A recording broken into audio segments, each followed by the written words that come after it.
TEP Talks education one more time. And as we wind up with the action of heat on substances under test, remember we have seen water crystallization already. We have seen the different gases, how to record their observations and their deductions when they are produced during heating. We have also seen the sublimates. Now let us look at the residues, which are solids that remains after the process of heating. We remember saying this together, that when you heat a substance, then that solid which remains in your test tube is what we call a residue of heating.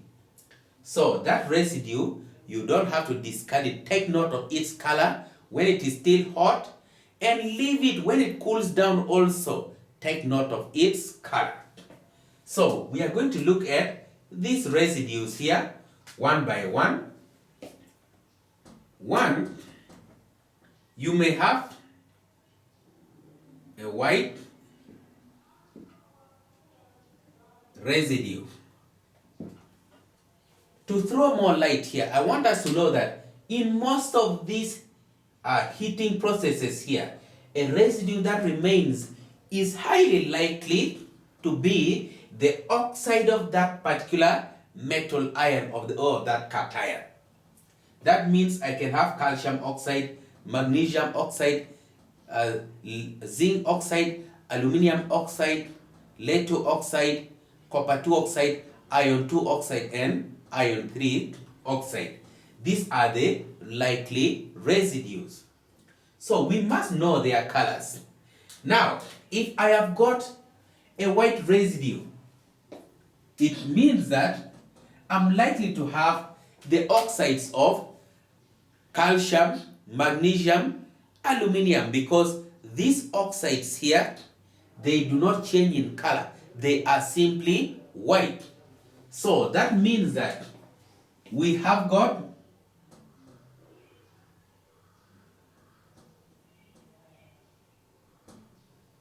calcium oxide,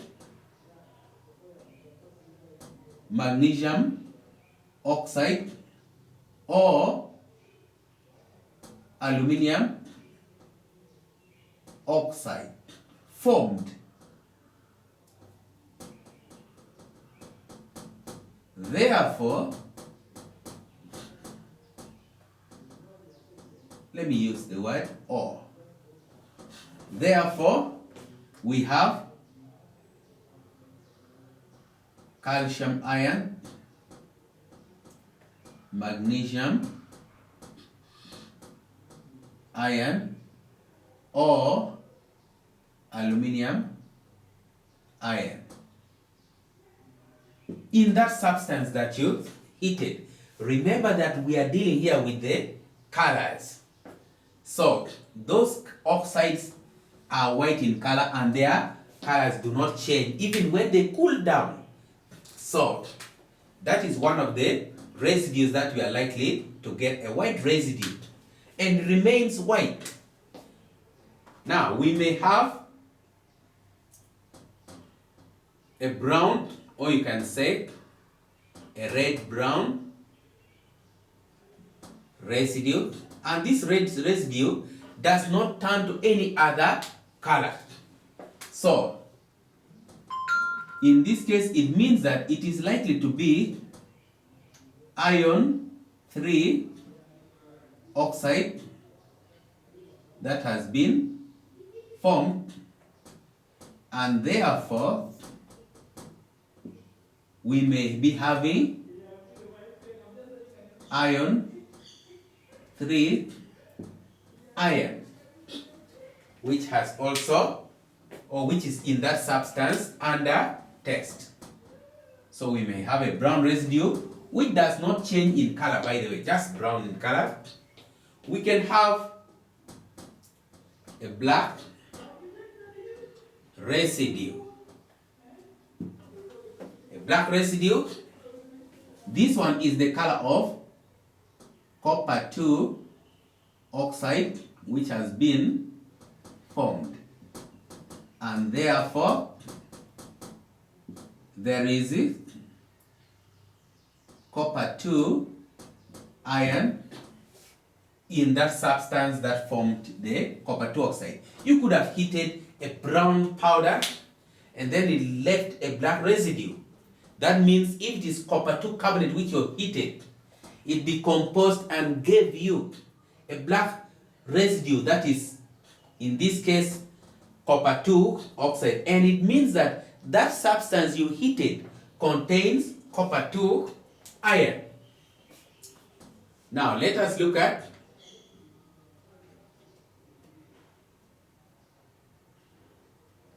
a residue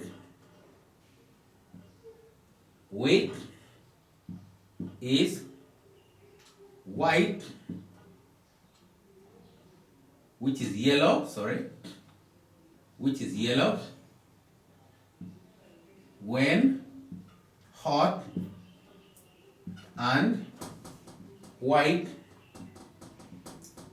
when cold. So here we have an issue. This residue changes color. When it is hot, it is yellow in color. On cooling down, it turns to white. I would even say a yellow residue which turns white on cooling. So this is a characteristic color of zinc oxide which has been formed. Therefore, there is zinc ion. So take note of this. The color of zinc oxide which may be formed as a result of heating a substance, a white substance, that's a white salt of zinc. If it is yellow when you heat it, and when the residue starts cooling, it turns to white, then know that you have formed zinc oxide as a result of the decomposition or the breakdown of the substance under test. You have formed zinc oxide, and therefore there is zinc ion. Then we can also have a residue which is brown when hot and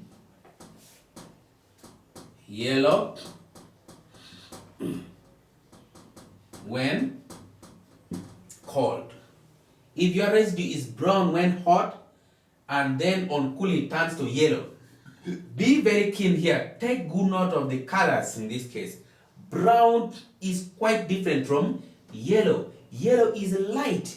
It is what we call pale brown. So this one here will be brown or red brown in color, but in this case it is brown in color, and on cooling down it becomes yellow, meaning that a candidate must not discard the residue after heating. Just leave it, let it stand for some time, possibly on a wooden rack, and after some time, if you see it turning from brown to yellow, just know that you have formed lead 2 oxide, and therefore you have got lead 2 ion in the substance under test. So this is all to do with the residues, and these are the possible residues that you are going to get. A white residue which signifies the formation of calcium oxide, magnesium oxide, or aluminum oxide. And it means that there might be calcium ion, magnesium ion, or aluminum oxide. Since we have not confirmed it here, the reagents will come and do the work of confirming the very cation which is present there. A red-brown residue. In this case, if your residue is red-brown in color, that one is the color of iron 3 oxide which has been formed. And it means that there is a iron 3 ion. But also take note that sometimes an iron 2 salt, when you heat it and it decomposes, then it gets oxidized by the atmospheric oxygen to produce what? Iron 3 oxide, which is formed as a red-brown residue. That one is a different case in this case, because you are going to use the reagents to confirm that iron 2 ion which is present. A black residue copper 2 oxide formed. Therefore, copper 2 iron. A residue which is yellow when hot and white when cold, that is zinc oxide formed, and therefore there is zinc iron. A residue which is brown when hot and yellow when cold, that's lead 2 oxide formed, and therefore there is lead 2 iron. So this is the whole account of the heating of a substance which is under test. So these are the observations and their respective deductions. I believe that we have enjoyed our lesson. And if you have really enjoyed the lesson, please make sure that you press like, and so that we be on the same page.